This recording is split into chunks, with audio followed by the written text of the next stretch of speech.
Hi friends, അസ്സാം വലൈക്കും. ബിസ്മി കിച്ചനിലോട്ട് എല്ലാവർക്കും സ്വാഗതം. ഇന്ന് നമ്മൾ നേന്ത്രപ്പഴം കൊണ്ടുള്ള നല്ലൊരു അടിപൊളി ജ്യൂസാണ് തയ്യാറാക്കിയെടുക്കുന്നത്. പുറത്തൊക്കെ പോയിട്ട് നല്ല ക്ഷീണിച്ചൊക്കെ വരുന്ന സമയത്ത്, നല്ല വിശപ്പും ദാഹവും ഉള്ള സമയത്ത് ഉണ്ടാക്കി കഴിക്കാൻ പറ്റിയ നല്ല ടേസ്റ്റി ആയിട്ടുള്ള ഒരു അടിപൊളി നേന്ത്രപ്പഴം കൊണ്ടുള്ള ജ്യൂസാണ്. അപ്പം നമുക്ക് എങ്ങനെയെന്ന് നോക്കാം. അതിനായിട്ട് ഒരു നേന്ത്രപ്പഴമാണ് എടുത്തിട്ടുള്ളത്.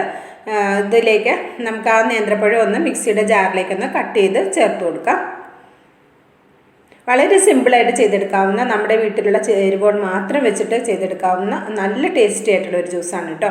അപ്പോൾ അതേ നേന്ത്രപ്പഴം ഞാൻ ഇതിലേക്ക് ചേർത്ത് കൊടുത്തിട്ടുണ്ട് മിക്സിയുടെ ജാറിലേക്ക്. ഇനി ഇതിലേക്ക് ഞാൻ പഞ്ചസാരയാണ് ചേർത്ത് കൊടുക്കുന്നത്. മധുരം നമ്മുടെ ടേസ്റ്റിനനുസരിച്ച് ചേർക്കാം. ഞാൻ 3 ടേബിൾ സ്പൂൺ പഞ്ചസാരയാണ് ചേർത്ത് കൊടുക്കുന്നത്. ഇനി നമുക്കിതിലേക്ക് പാല് ചേർത്ത് കൊടുക്കണം. അപ്പോൾ പാല് ഞാൻ വിൽമയുടെ പാല്, തിളപ്പിക്കാത്ത പാലാണ് എടുത്തിട്ടുള്ളത്. ഞാൻ ഫ്രീസറിലൊന്ന് വെച്ചൊന്ന് കട്ടയാക്കി എടുത്തിട്ടുണ്ടായിരുന്നു. അപ്പോൾ നല്ല കട്ടയാണെങ്കിൽ കുറച്ച് നേരം ഒന്ന് പുറത്ത് വെച്ചിട്ട് ചെറുതായിട്ടൊന്ന് ലൂസാക്കുക. അന്നേരം നമുക്ക് മിക്സിയിൽ അടിച്ചെടുക്കാനും ഈസി ആയിരിക്കും. അപ്പോൾ ഞാൻ കുറച്ച് നേരം ഒന്ന് പുറത്ത് വെച്ചിട്ട് ഒന്ന് ലൂസാക്കിയിട്ടുണ്ട്. അപ്പോൾ നമുക്ക് വേഗം പാൽ ഐസായത് നമുക്കൊന്ന് പൊടിച്ചിടാൻ എളുപ്പമായിരിക്കും. അപ്പോൾ അതേ മിക്സിയിലിട്ട് അടിച്ചെടുക്കാനും നല്ല ഈസി ആയിരിക്കും.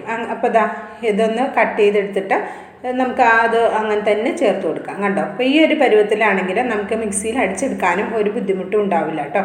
അപ്പോൾ ഈ ഒരു പരുവത്തിൽ പാല് റെഡിയാക്കി എടുക്കണേ. അപ്പോൾ ഞാൻ 1 കവർ പാല് ഫുള്ളായിട്ട് ചേർത്ത് കൊടുക്കുന്നുണ്ട് ഒരു നേന്ത്രപ്പഴത്തിലേക്ക് കേട്ടോ. അപ്പോൾ മധുരം നിങ്ങളുടെ ടേസ്റ്റിനനുസരിച്ച് കുറച്ച് കൂടുതൽ വേണമെന്നുണ്ടെങ്കിൽ ചേർത്ത് കൊടുത്തോളൂ. ഇത് അത്യാവശ്യം പാകത്തിനൊരു മധുരം ഉണ്ടാവും. ഞാൻ 3 ടേബിൾ സ്പൂൺ പഞ്ചസാര ചേർത്തതേ. അപ്പം നോക്കാം, ആ പാല് മുഴുവനായിട്ട് ഞാനിവിടെ ചേർത്ത് കൊടുക്കുന്നുണ്ട്.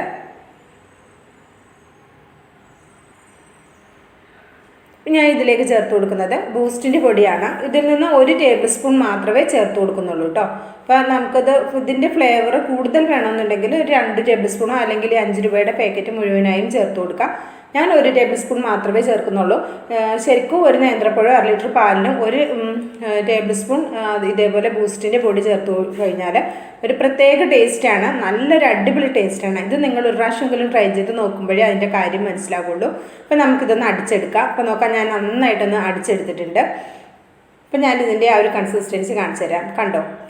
അത്യാവശ്യം നല്ലൊരു കുറുകിയ പരുവമാണ്.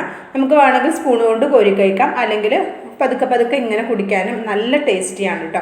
അപ്പോൾ നമുക്കിത് സെർവ് ചെയ്യുന്ന 2 ഗ്ലാസ് എടുത്ത് വെച്ചിട്ടുണ്ട് ഞാനിവിടെ. അപ്പോൾ അതിലേക്ക് നമുക്ക് ഒഴിച്ചു കൊടുക്കാം. ഇതിലേക്ക് നമ്മൾ ഐസ് ക്യൂബ് ഒന്നും ചേർത്ത് കൊടുക്കേണ്ട ആവശ്യമില്ല. പാല് നമ്മൾ കട്ടയാക്കി എടുത്തത് കൊണ്ട് തന്നെ നല്ല തണുപ്പുണ്ട് കേട്ടോ. ഇത് ശരിക്കും ഒരു 3 ഗ്ലാസ്സിലേക്ക് കഴിക്കാനുണ്ടാവും. ഈ ഒരു കട്ടിയിലാണ് തയ്യാറാക്കുന്നതെങ്കിൽ നമുക്കൊരു 3 പേർക്ക് കഴിക്കാനുണ്ടാവും കേട്ടോ. അത്യാവശ്യം വലിയ ഗ്ലാസ്സാണ് എടുത്തിട്ടുള്ളത്. ചെറിയ ഗ്ലാസ് ആണെങ്കിൽ ഒരു 5 പേർക്ക് കഴിക്കാനുണ്ടാവും. അപ്പോൾ ഞാൻ 2 ഗ്ലാസ്സിലേക്ക് സെർവ് ചെയ്ത് എടുത്തിട്ടുണ്ട്. അപ്പോൾ ഞാനിത് മിക്സിയുടെ ജാറിലുള്ളത് കാണിച്ചു തരാം. കണ്ടോ? ഒരാൾക്കും കൂടി കഴിക്കാനുള്ളത് ഇവിടെ ഉണ്ട്. അപ്പോൾ നോക്കാം, നമുക്ക് ഇതിൻ്റെ മുകളിലേക്ക് ഗാർണിഷിങ്ങിനായിട്ട് ഞാൻ ആ ബൂസ്റ്റ് പൊടിയുടെ ബാക്കി അവിടെ എടുത്ത് വെച്ചിട്ടില്ലേ, അതിൽ നിന്ന് ഒരു ലേശം അതിൻ്റെ മുകളിൽ ഗാർണിഷിങ്ങിന് വേണ്ടി ഇട്ട് കൊടുക്കാം. ഇത് മിക്സ് ചെയ്തിട്ട് ഇതും കൂടി കൂട്ടി കഴിക്കുമ്പോൾ നല്ല അടിപൊളി ടേസ്റ്റാണ് കേട്ടോ. അപ്പം നോക്കാം.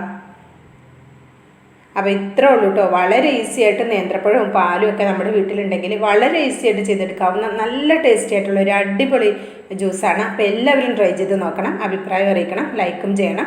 ബിസ്മി കിച്ചൻ എന്ന യൂട്യൂബ് ചാനൽ സബ്സ്ക്രൈബ് ചെയ്ത് കാണുന്ന എൻ്റെ എല്ലാ പ്രിയ കൂട്ടുകാരും സബ്സ്ക്രൈബ് ചെയ്ത് ഒന്ന് സപ്പോർട്ട് ചെയ്യണം കേട്ടോ. ഇൻഷാ അല്ലാഹ് അടുത്ത നല്ലൊരു അടിപൊളി വീഡിയോയുമായി വരുന്നത് വരെ എല്ലാവർക്കും നന്ദി.